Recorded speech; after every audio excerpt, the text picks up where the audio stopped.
Assalamualaikum warahmatullahi wabarakatuh. Perkenalkan, nama saya Faisal Masir Maulana dengan NIM F1S1230855. Saya Aziz Effendi L dengan NIM F1S12302. Dan saya Fazil Sabzidan dengan NIM F1S1230773. Di video ini kami akan mempresentasikan hasil proyek kami tentang database yang akan membuat database jadwal kuliah. Halo, jadi di sini kita akan membuat database jadwal kuliah. Jadi di sini untuk membuat database kita mengetik create database, kemudian untuk nama datanya jadwal kuliah. Kemudian kita use tabelnya jadwal kuliah. Kemudian kita akan membuat tabel mahasiswa dengan create tabel mahasiswa. Untuk atributnya di sini ada NIM dengan tipe data varchar, kemudian ada nama mahasiswa dengan tipe data varchar juga, kemudian kelas, tanggal lahir, alamat mahasiswa, dan email. Kemudian selanjutnya kita membuat tabel dosen. Sini seperti sebelumnya kita menggunakan create tabel. Untuk atributnya itu ada NIP, kemudian ada nama, tanggal lahir, alamat, dan email. Untuk tipe datanya itu kita gunakan adalah varchar. Kemudian kita buat lagi tabel lokasi. Di sini sama seperti sebelumnya kita menggunakan create tabel, kemudian untuk atributnya ada ID ruang, lantai, dan gedung.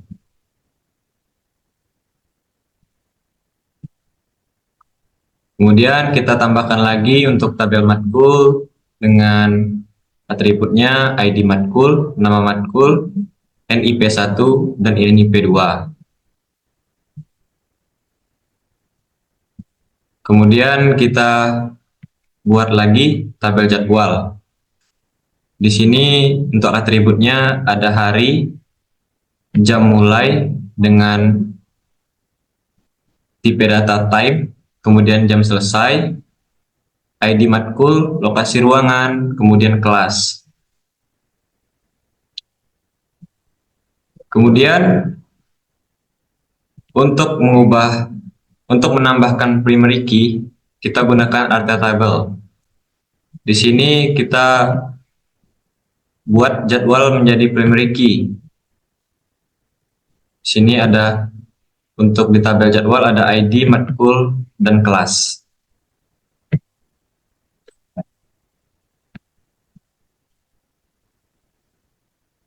Selanjutnya, di sini kita akan menginputkan data dengan menggunakan insert into mahasiswa dengan atribut NIM, nama mahasiswa, kelas, tanggal lahir, alamat, dan email.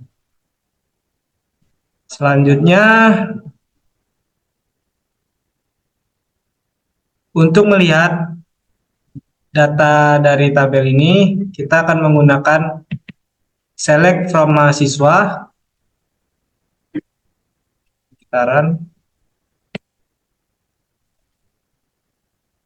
dan begini tampilannya.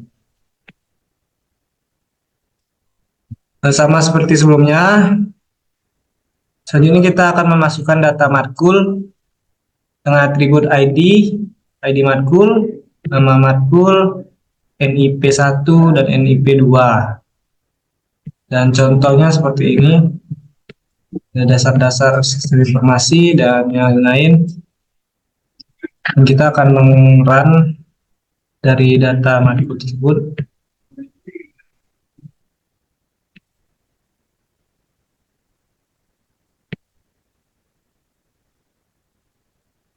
Kurang lebih seperti ini. Selanjutnya pada data dosen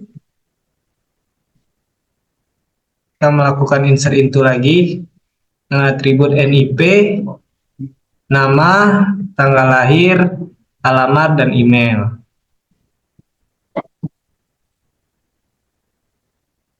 Dan selanjutnya ada tabel lokasi dengan cara insert into dengan atribut ID ruang, lantai, dan gedung.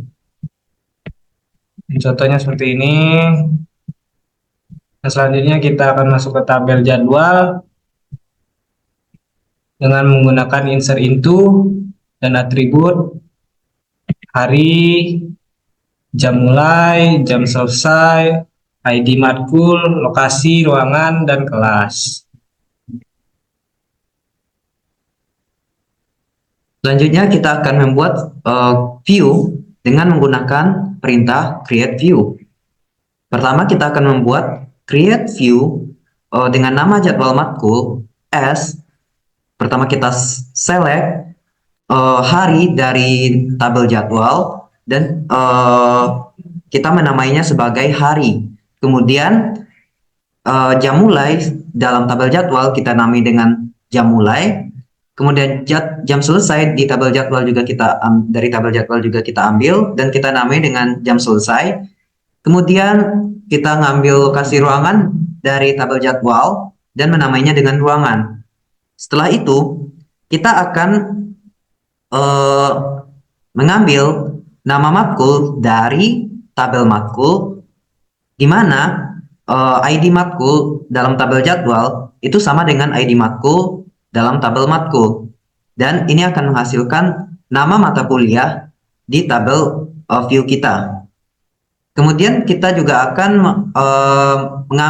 mengambil nama dosen, karena dalam mata kuliah ini ada dua dosen, dalam satu mata kuliah ada dua dosen, maka untuk dosen pertama kita akan mengambil NIP 1 dari tabel matkul, di mana ID matkul dari tabel jadwal sama dengan ID matkul dari tabel matkul. Kemudian setelah mendapatkan NIP satunya, kita akan select nama dosen dari tabel dosen, di mana NIP dari tabel dosen sama dengan NIP 1 dari tabel matkul tadi, dan kita menamainya dosen 1.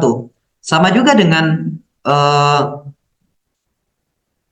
dosen kedua, kita juga mengambil, pertama-tama kita ambil NIP 2 dari tabel matkulnya, di mana ID matkul pada tabel jadwal sama dengan ID matkul di tabel matkul. Kemudian setelah didapatkan NIP 2-nya, kita bandingkan dengan nama dosen, kita bandingkan dengan NIP pada tabel dosen, yang kita akan mengambil nama dosen dari tabel dosen, di mana NIP-nya sama dengan NIP 2 dari tabel matkul tadi, dan ini kita akan menamainya dengan dosen 2. Sehingga kemudian kita akan mengambil kelas dari tabel jadwal. Kemudian kita akan menghitung jumlah peserta di dalam kelas tersebut, alias jumlah mahasiswa di dalam kelas tersebut menggunakan fungsi count. Jadi kita akan menghitung semuanya dari tabel mahasiswa, di mana kelas di tabel mahasiswa itu sama dengan kelas di tabel jadwal, dan hasil perhitungan jumlah mahasiswa di kelas tersebut itu kita berikan nama jumlah peserta. Dan setiap setiap select tadi itu berasal dari tabel jadwal. Dan kemudian kita akan mengurutkan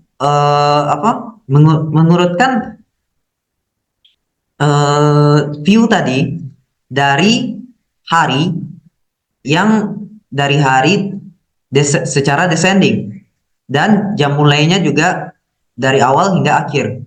Misal jam mulainya acak tadi, jadi jam mulainya itu bakal mulai dari jam 8, kemudian 10, dan seterusnya. Untuk jika kita mencoba select semua ini, hasilnya akan seperti ini. Dan kita akan membuat view dari data ini. Sehingga ketika kita create view, setelah kita create view, maka hasilnya akan seperti ini. Nah, Apa fungsi dari view itu? View itu berfungsi agar lebih memudahkan kita mengambil data dari sebuah database. Sehingga ketika kita misalnya ingin melihat sebuah mata kuliah, kemudian dosen 1 dan dosen 2-nya dari view jadwal matkul sebelumnya, di mana mata kuliahnya itu praktikum jaringan komputer. Ketika kita ingin melihat hal ini, kita tinggal menjalankan query ini dan kita akan menjalankan view-nya terlebih dahulu, dan kemudian kita akan mengambil mata kuliahnya. Nah, jadi view itu dari view tadi kita dapat mengambil mata kuliah, dosen, dan dosen 2 tanpa harus kita gabungkan kembali database tabel-tabel yang banyak menggunakan join lagi gitu. Baik, kemudian misalnya kita akan mencari tabel kelas, sebuah tabel dengan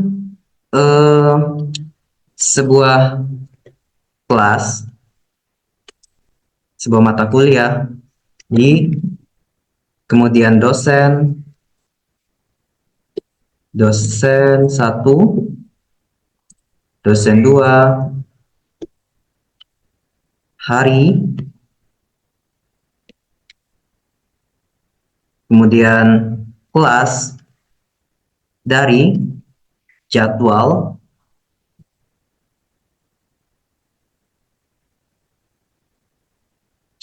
matkul sebelumnya, dari view sebelumnya. Maka kita akan menggunakan query ini, select hari mata kuliah dosen 1, dosen 2, kelas dari jadwal matkul, di mana kelas itu sama dengan misal kita mencari kelas R2, maka kelas sama dengan R2. Dan ketika kita select ini dan kita jalankan,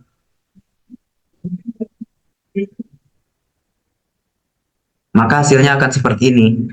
Ini akan menampilkan jadwal pada kelas R2 dari hari Senin sampai jadwalnya selesai, yaitu pada hari Rabu.